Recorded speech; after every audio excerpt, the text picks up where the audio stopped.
Hi there, my name's Trish, and this is a little video that I'm doing about my journey toward the gastric sleeve surgery. So to start with, I've been on this journey for about 6 months now, but beyond that, I've been a larger person pretty much my whole life. Really where things took a turning point for me was the end of May, where I was feeling pretty unhealthy, pretty unhappy. COVID lockdown was, in the first 2 months, we weren't going anywhere. We weren't doing much except for lots of baking, lots of sourdough, lots of cookies and muffins and brownies, and you name it. I went banana pants. But I did reach the point where I was feeling so crummy, and I had in January made the decision that I was going to give myself 6 months to try on my own and work as hard as I could to lose weight, and then I would think about weight loss surgery.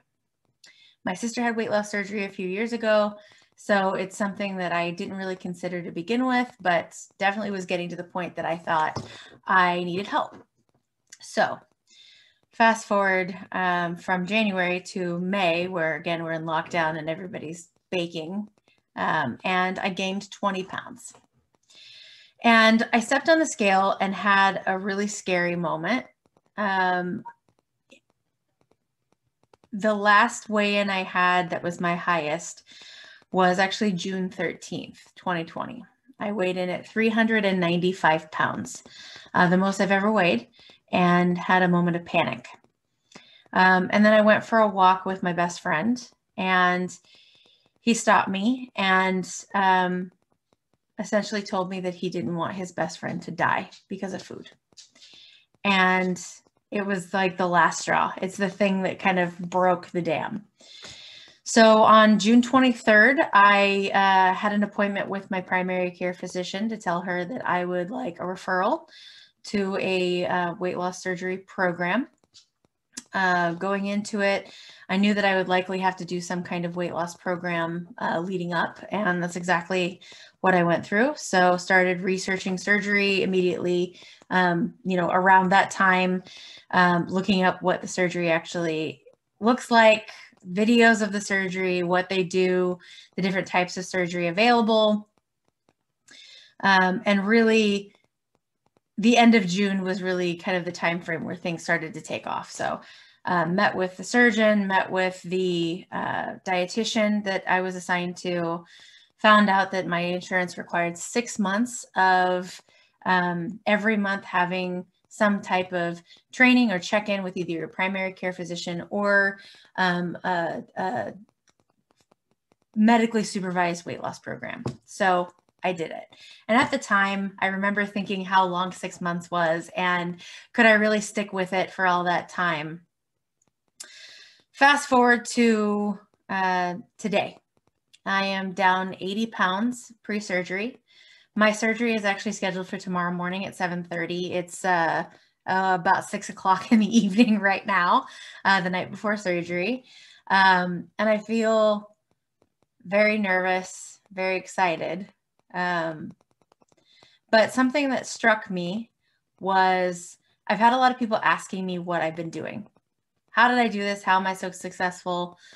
And something that I saw from a lot of the wonderful people that have posted videos online of their whole process and what it was like leading up to surgery.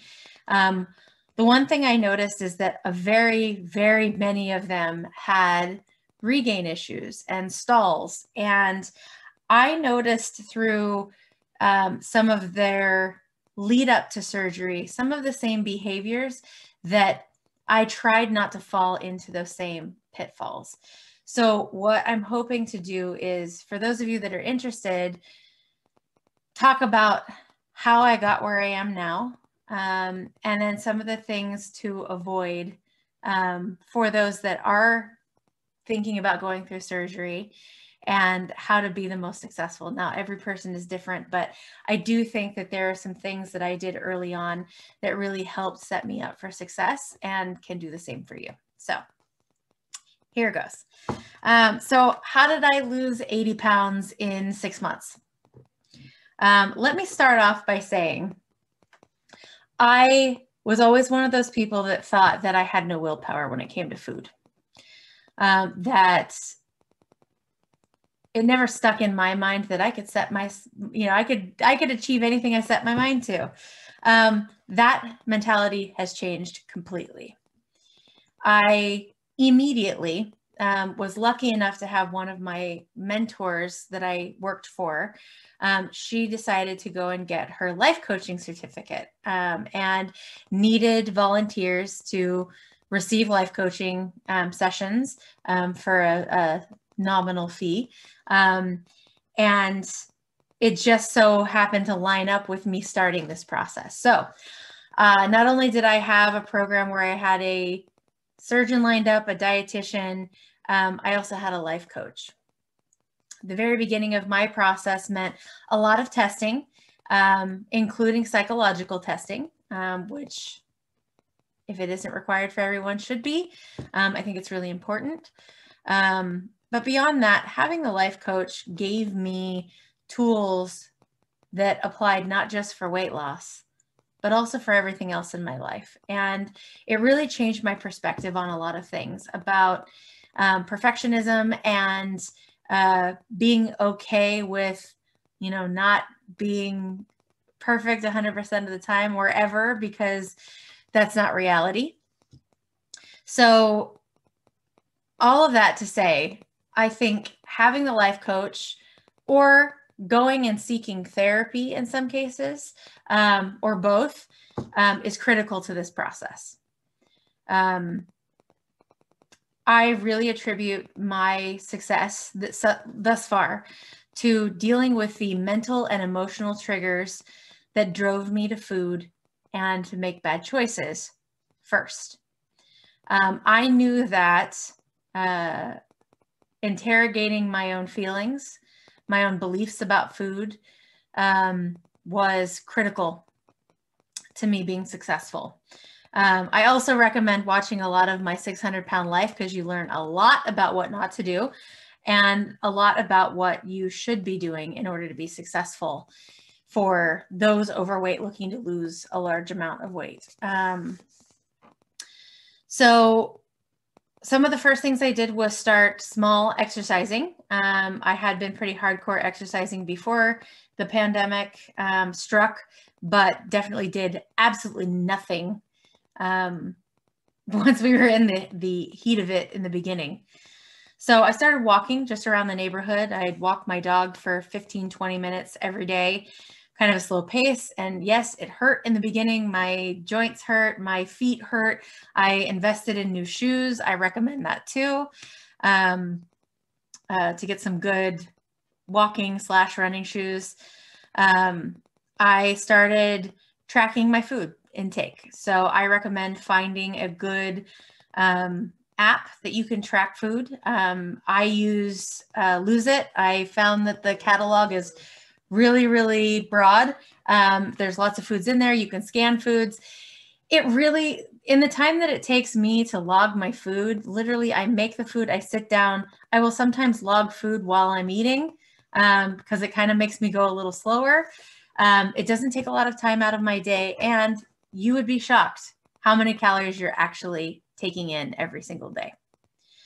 I also stuck to pretty much, in the beginning, it was about a 1,500 calorie a day regimen. I won't call it a diet because I changed my entire diet.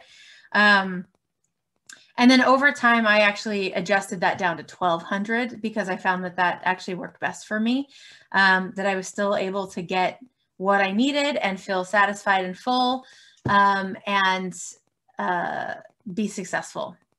In the end, weight loss is calories in versus calories out. So it's a math equation, and sticking to that math equation really helped me stay on track. really going back and, like I said, interrogating those food choices, I knew that I turned to food for comfort. So what is comfort food? Comfort food is bready, cheesy, starchy, delicious things, and chocolate, all things that I don't need for survival. Am I saying that I only eat salads and everything is bland? No. I find swaps for pretty much everything to make sure that I can still get the same flavors. I can still get the textures I like.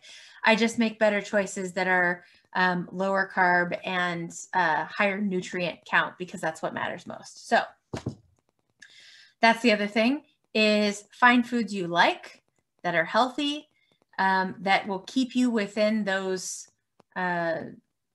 guardrails when it comes to your calorie intake, and stick to, for me, a low carb diet.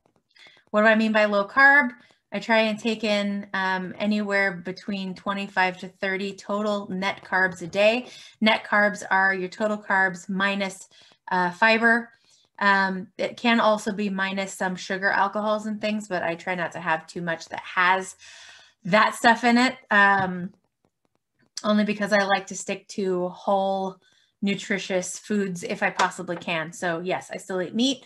I still have eggs. I every now and then have butter. I'm more of an avocado oil user than anything else. I took notes, so I'm checking my notes here. Stick to it. The easiest way I found to stick to it was to set small goals for myself, and then find ways to celebrate reaching those small goals that don't involve food. So the way I look at it is this way. When you get to this size, you have a food addiction, typically, most likely, probably. With a food addiction, I would compare it to a drug addict. If you're really good and sober for a year, you don't reward yourself by going and getting high. It's the same thing with food. Celebrating with food only puts you back into bad behaviors that are unhealthy in the long run. Some people are capable of celebrating with food and going back to their normal diets. People that are obese or have a food addiction are not. I'm not saying that I never, again, enjoy food or have a little treat now and then. I do, but again, I found choices that are more nutritious for me than what I was doing before. So I found great little snacks like High Key that makes these little mini cookies that I can have a few of and still feel satisfied and not break the calorie bank, so to speak. If I know I'm going to have a higher calorie meal at one point during the day, I will adjust the other parts of the day. I use protein shakes a lot. I'm very careful to choose those with low sugar content, very low carb, and high protein amounts. That seems to work out really well for me. Drinking a lot of water. I actually went and got a water bottle that has times of the day marked on it, so I can keep track of how many ounces I'm getting. And I track that in an app as well. I have a little activity watch that I can track steps, make sure that I'm being active during the day. And then it'll also track things like my heart rate while I'm exercising.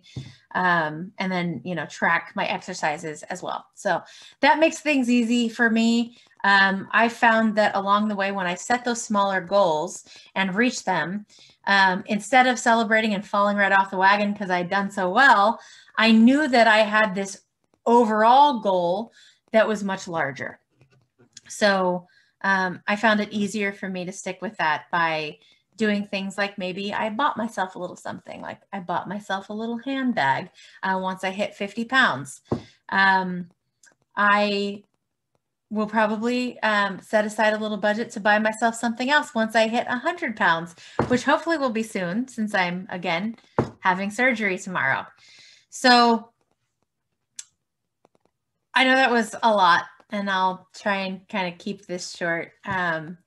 This has been really effective for me, and I'm really hoping that through what I've gone through that I can help share some things that might help other people too.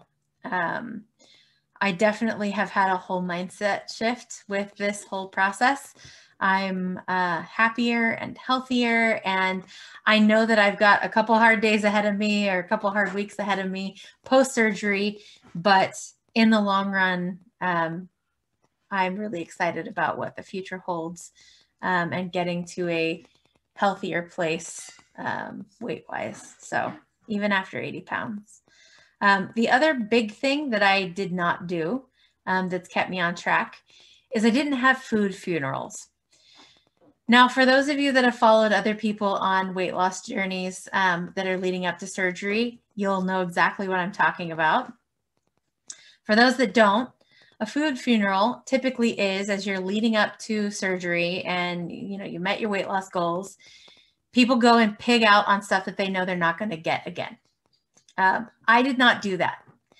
And again, the reason I did not do that is it doesn't break the cycle of you mentally telling yourself that certain foods are bad, certain foods are good, and that, again, you can either celebrate or grieve with food. That does not work. And I would 100% recommend that anybody going through this process do not have a food funeral. Find swaps that you can still get the same flavors or textures some other way other than those foods. What you're trying to break a cycle that you've built your whole life by building some new routines, building new ways to celebrate, new go-tos, new ways to comfort yourself. This evening, I was feeling very anxious and nervous for the surgery tomorrow. And I asked my husband, hey, I know you're tired. You had a long day. Can we go take a walk? We'll bundle up. It's a little cold outside, but let's just walk around the neighborhood. And I came back feeling much better and ready to come in and record this video. So find other ways that you can self-soothe. Find other ways that you can direct that same energy.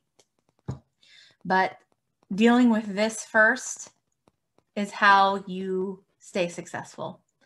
So for anybody out there trying to lose weight, for anybody out there that needs support, if I can do it, you can definitely do it.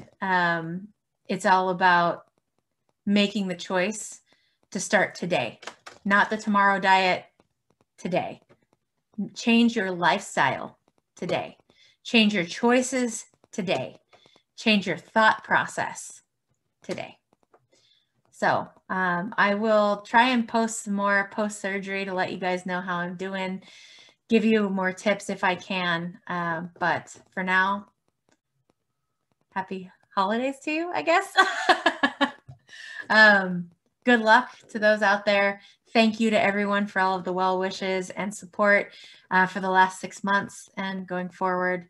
I definitely would not be as far as I am without all of you. So thank you.